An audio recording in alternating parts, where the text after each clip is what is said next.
Welcome to our summit, No More Crazy Days, Achieve Productive Ease. And I'm so excited to welcome Jackie Woodside back. She's been with us for another summit before, and she was so popular, we had to bring her back.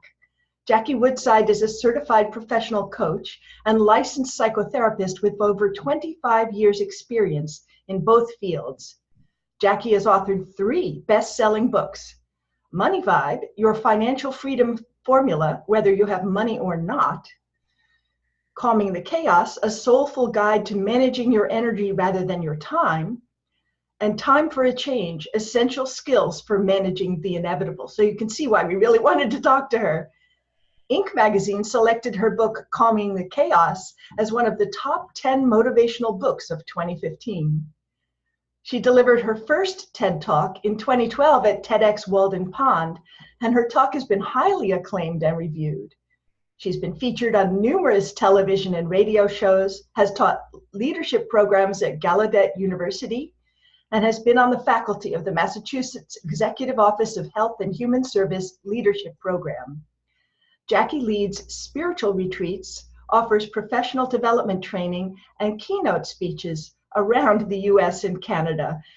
Jackie Woodside, welcome to our summit. Well, thank you. It's great to be back with you. Thanks for inviting me again. I'm so happy you're here. Yeah. So we're talking today about the experience of having just way too much on your plate in a day, just feeling like there's just no end to what you have to do and what you have to manage. And I'm wondering what your take on all of that would be.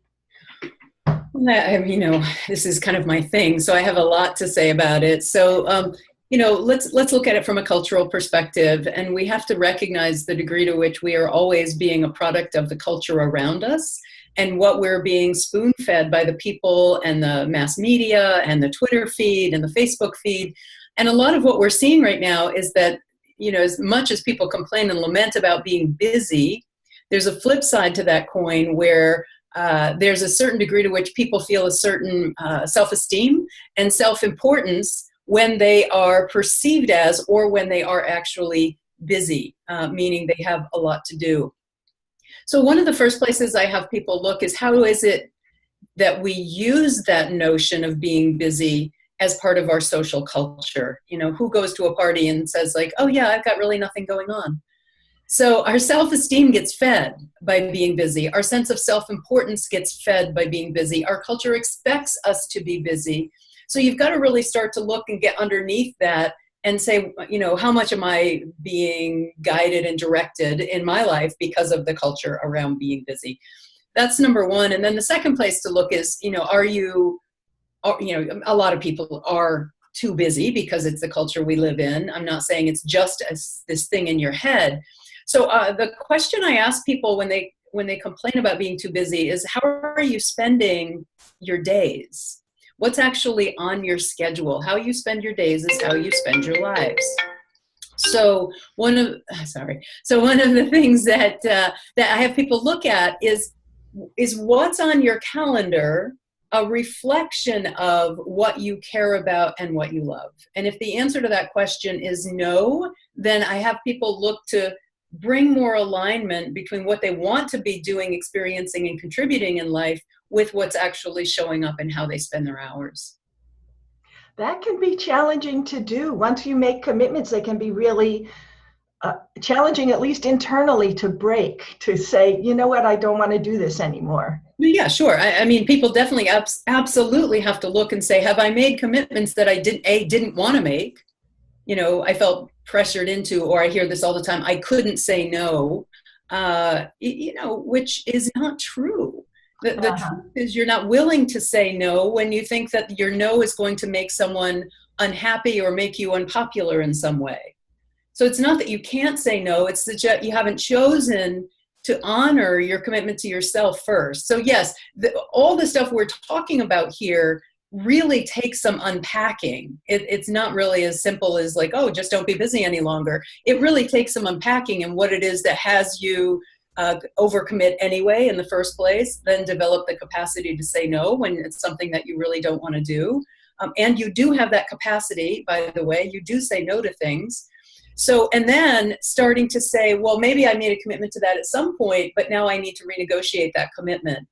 And that's the language I have people use. Like, go back to the person or the organization or whatever. Be like, hey, look, I know I made this commitment. I'm renegotiating how I'm spending my time right now. And this is something that I need to take off my schedule. And I don't mean be irresponsible by any means. Be responsible for the truth of who you are and the strength of your own life. Whoa, be responsible for the truth of who you are and the strength of your own life. Boy, that kind of gives me chills. I love that. It should. Yeah. It's, my whole work around busyness and having a busy life comes from a self-empowerment perspective. And what I find is that too many professionals, and I think particularly women, have this tendency to empower everyone else rather than the truth of who we are, meaning what we came here for, what we love, what we're committed to. I had a client recently that was, just like, Jackie, I just don't have time. I've got elderly parents and I've got young kids, and I'm constantly running from one thing to another. And I was like, great, I get that. Then empower that choice rather than bitching and complaining about that choice. If that is something that you want to do, I was like, do you want to hire somebody to help your parents? No, I want to be there. Great. You are making that choice. Then once you've made that choice, if it's a choice you want to continue to make, then let that empower the strength of your life rather than disempower you because you're complaining that you don't have any free time. You do have free time. You're spending it taking care of your parents and your kids. That's really lovely. And I'd like you to take that a little bit from the abstract into the concrete. So let that empower your life. How does that sound? What does that look like? Yeah, so what that looks like is when you get together with your husband or your wife or your friends at the end of the day and they're like, hey, how was your day? It could look like the disempowered. Oh my God, I don't know how many more times I've got to go over and help my parents cook the meals for the week and clean up the house. I spent all afternoon taking care of mom and dad. And I don't know why I do this. I really should hire somebody. I don't know what's wrong with me. Okay, that's perspective A. Perspective B is, hey, how was your afternoon? Oh, wow, I had the opportunity to help out with my parents. It's something that I really value and that I'm choosing to do. And I'm glad that I was able to see them because there was a couple things that needed attention, and it feels good that I'm living up to being the kind of daughter that I want to be. Ooh, all right. Same exact scenario. How are you going to relate to it? If you are making that choice, why not also create it as something that's a reflection of the strength of who you are? It occurs to me that if you're going to be saying that at the end of the day, then there's a way in which your perspective on your day shifts because you're looking for how you can phrase that. Oh, here I am doing the dishes again. Oh no, I have to rephrase that because I'm not going to be struggling with this. I'm going to be embracing it. Yeah, I'm not saying just do it at the end of the day while you're driving to your parents or while you're, what's the monologue in your head while you're actually going there? What's your dialogue with your parents while you're there caring for them or your children or your boss? One of the things I work with companies is that you have to go to work or that you get to go to work. Because there's a lot of people that would be really happy to have your job. Yeah. You don't have to go to work or have to write the report. Yeah, sure. Maybe there's some things you have to do at work. Okay, great. Then isn't that great that you have a job where you get paid to do these things? So it's all about the consciousness, if you will, the belief system and the inner dialogue that you're having about your life. And most people have a very disempowered perspective and dialogue about their lives. Wow. Okay. So far what we have are if you don't want to do it, don't do it. Take it off your schedule, right? Take it off your schedule. Again, be appropriate, do it. Communicate to people, don't just not show up, but, yes. But if you don't want to do it, get it off your schedule and communicate to people that you're not going to do it any longer. Beautiful. Beautiful. What else do you have to offer around this question of being overwhelmed by your day? Yeah, so first of all is looking to see what does that mean to you and how are you choosing it. The second thing is empower yourself and your life through the language and the perspectives that you give. I guess the third thing that I would talk about in this, busy is the new rich culture that we live in is, it is. I mean, people use busyness to fulfill themselves. But the third thing I would look at is, what tools are you using? How are you managing yourself? I guess that's what I would say. How are you managing yourself literally in your schedule, not in your head, but literally in your schedule to know that you're actually doing the things that you want to do? So for me, when I look at my schedule is color-coded according to my values around wellness and family time and work and taking care of my home. All of those things have a different color to them. Ooh, so I want to pause on that for a second and just let us think about that. Color-coded according to your values. I don't think I've ever heard that before. That's cool. It's a very cool way to live because we all have this notion of a balanced life, which I debunk. I say, I'm less in, you're not going to have a balanced life. You will spend more waking hours at work than you likely will doing other things. Yeah. So the question I have is, do you have a well-integrated life? Do you have a whole, I call it whole life integration. Ooh.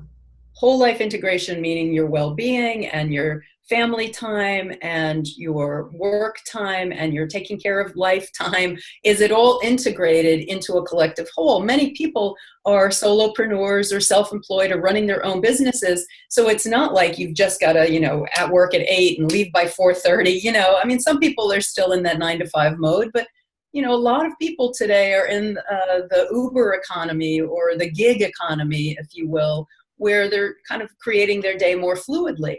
So rather than work-life balance, I teach whole life integration. And how do you know if your whole life is integrated? Well, for me, a person with adult ADD, it helps for me to just look very quickly at my schedule, see all the colors represented back to me, and I know that there's integration in my life.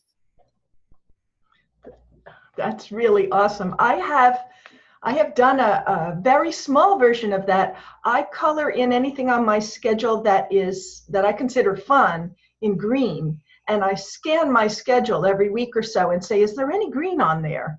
So, but wow. I like taking. Beth, I have to say, I find that a little unfortunate, actually, because for me, my whole schedule would be green. It's not fun. What the heck are you doing it for? Well, certainly. I do love my work and I do love what I'm doing. And I tend to get so caught up on it that I forget about the whole life integration pieces. Yeah. You might want to expand your frame a little bit, so there's a color for well-being, a color for spiritual practice, a color for socializing and time with friends.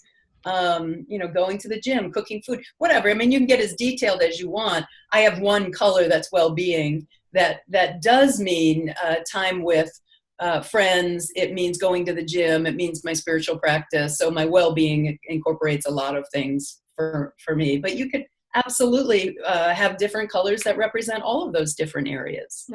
And yes, the majority of my schedule, if you look at it, is purple, and my purple is my work time.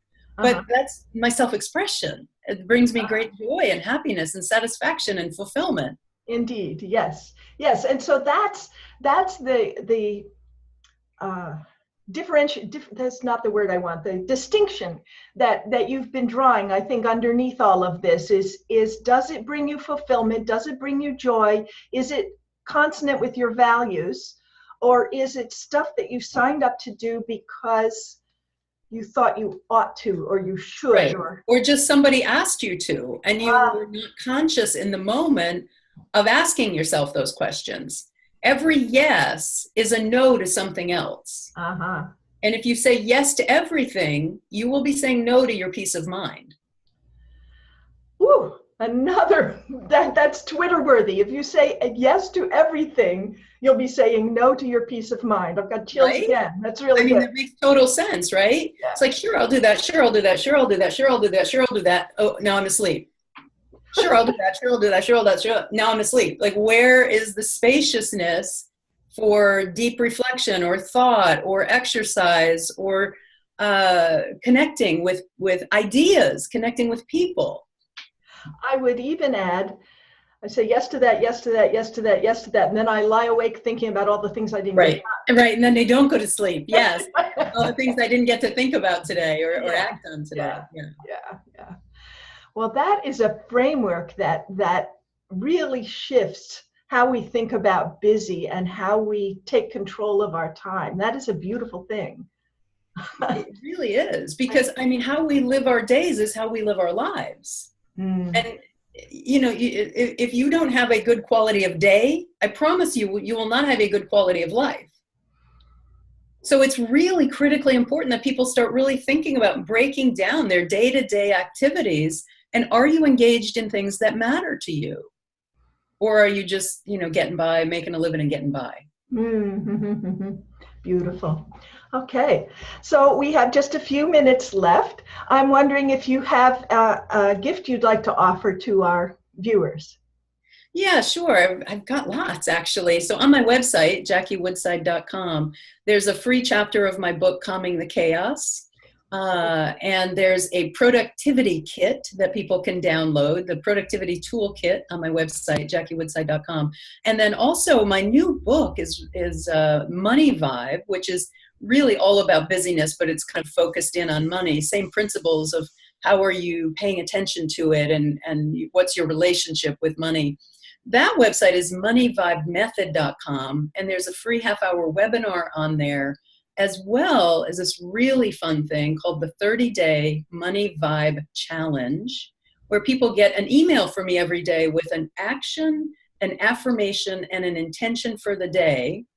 And they set an intention of how much unexpected income to bring into their lives in the next 30 days, and then do these actions and intentions every day. Wow, wow. Really fun. Moneyvibemethod.com. And it's free. It's just, you just sign up for it. 30-day Money Vibe Challenge. That's exciting, because certainly a lot of what makes us so busy, not all of it, but a lot, is because we feel pressured around money. And to shift our relationship to money might be a really great way. It's so powerful. Yes, exactly. I mean, it is a lot of what drives people's busyness. So, recognizing that you can actually cultivate a conscious relationship with money and a conscious relationship with time. I mean, those two books, Money Vibe and Calming the Chaos, they're kind of the same book. It's all about your consciousness or your vibe about money or about time. So it's really the inside out approach to those very important topics of time and money. Well, we're spoiled for choice today. Thank you so much for your generosity of time, your generosity of thought, and all of this that you're offering to our viewers. I'm really excited to talk with you again, Jackie. Thanks so much, Beth. Thanks for having me. All right. And I'm going to have to put my glasses on. There we go.